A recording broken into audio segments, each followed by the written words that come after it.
Hey everyone, here's chapter 18 of Out of My Mind.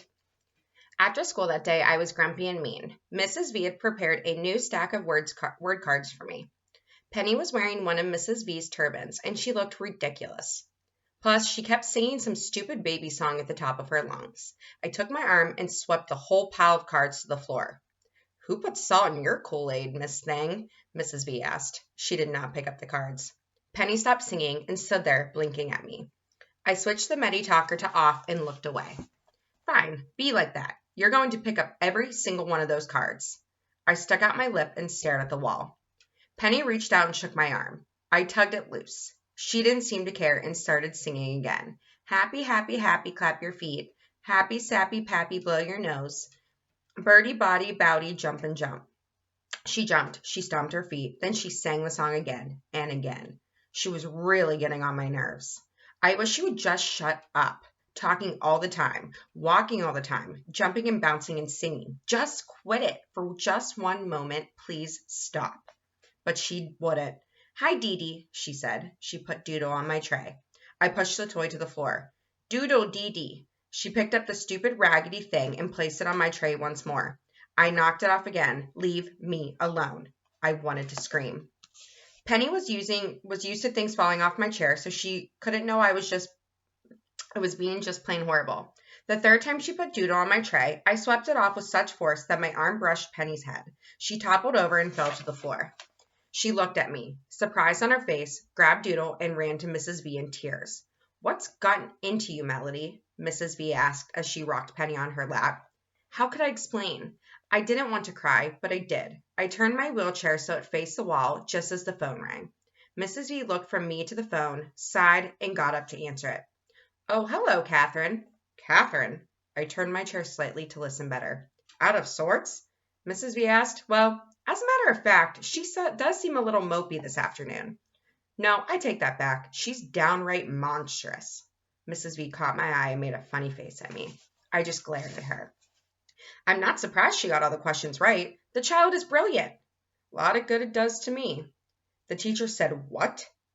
Great, now everybody would know. Just thinking about it made me feel like pond scum again. In front of her classmates? What kind of professional is he supposed to be? Mrs. V looked furious. How did she react? Never mind, I already know. She's sitting here looking like one of those blowfish we saw at the aquarium, all puffy up and spiny. That's actually kind of close to how I felt. "Thanks so much for calling, Catherine," Mrs. V said. "Yes, please call her parents this evening, and I'll be sure to talk to them as well. I'm going to work on this problem right now." With that, she hung up the phone, set Penny down on the floor, put her hands on her hips, and turned to look at me. I figured here's where she would hug me and make me feel better. "So you aced the quiz and then bombed the follow-up?" she said to me, indignation decorating her words. She flipped my talker back on. Why did she sound mad at me? I looked up at her in surprise. "He hurt my feelings," I answered. "So what?" Mrs. V spat back. Kids laughed, even Rose. It was true, though I could hardly admit it. Even Rose had covered her mouth to stifle a little.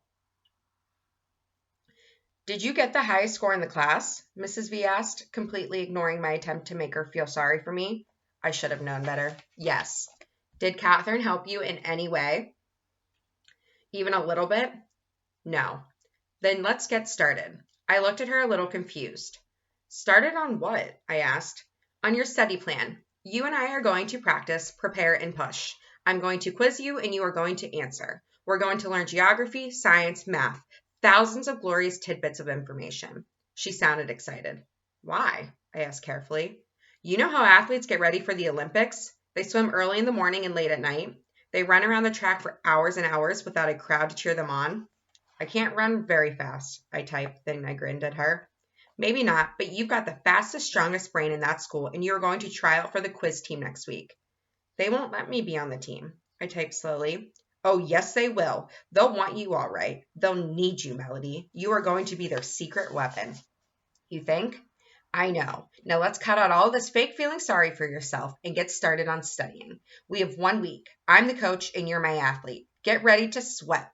"Sweat stinks," I told her with a laugh. "So let's get stinky. But first, you are going to pick up every single one of those cards." I knew not to argue. She took me out of my chair, set me on the floor, and left the room while I pulled the cards that I knocked down into a messy pile on the floor. Penny helped. Then Mrs. V put me back in my chair and we got to work. She was going to be a tough coach. How was the test set up? She asked me. A, B, C, D, I tapped. Multiple choice. Wonderful. Piece of cake for you. I wasn't sure about that, but I didn't disagree with her. She went to her computer and found a web page that listed every U.S. state and capital. Did those in school, I told her. Great, so we'll do them again. I fake groaned. Mrs. V then looked up the capitals of all the major countries in the world. Gee, there sure are a lot of countries. But once she read them out loud to me, I had that info stuck in my head. What's the capital of Hungary? She demanded. I knew the answer was Budapest, but before she even gave me the 4 choices, A, Accra, B, Berlin, C, New Delhi, D, Budapest. I pushed D, of course. Mrs. V didn't stop to cheer. She kept going. I correctly answered that Tokyo was the capital of Japan, Addis Ababa, the capital of Ethiopia, Ottawa, the capital of Canada, and Bogota, the capital of Colombia. She quizzed me until Dad came to pick us up. As Mrs. V stuffed Doodle and some unused diapers back into Penny's bag, she explained briefly what had happened at school and what she had planned to do about it, and what we were already doing. Are you sure? Dad asked, glancing at me. Maybe we're setting her up for failure, and she'll be hurt even worse. I'm absolutely positive, Mrs. V insisted. Can Melody stay a little longer to study? I'll give her dinner and bring her home in a couple hours. That will give you some one-on-one time with Penny. You cool with that? Dad asked me. Yes, yes, yes, I typed. I want to do this. Go for it, my Melody, Dad said. He gave Mrs. V a thumbs-up sign and left with Penny. After dinner, we moved on to science. I learned that the bones in the leg are the femur, the tibia, the patella, and the fibula. Why can't they just call it something easy like knee bone and skinny leg bone? But I memorized them. I learned that insects are arthropods and that they have tibias too. The study of insects is called entomology, Mrs. V said. That gives me an idea. Let's learn all the words that end in ology. I put my hand over my head and pretended to groan, but deep inside I was really jazzed. Which word means the study of words and their meanings? She asked me after we had reviewed a very long list of ology words. Bibliography, or A, bibliography, B, archaeology, C, histology, D, lexicology. I thought for a minute. I knew she was trying to trick me. Histology sounds like history, but for some reason I think it has to do with skin. And bibliography has to do with books, not words. I typed in the letter D. This time she did cheer. Let me get you home, Melody. Top athletes need their sleep. We'll do some more tomorrow. I grinned at her, tired and energized at the same time. Mrs. V had called Catherine and explained the situation, told her to stuff information into my head along with the macaroni at lunch. So the next morning, Catherine, of course, jumped right in. We were in room H5.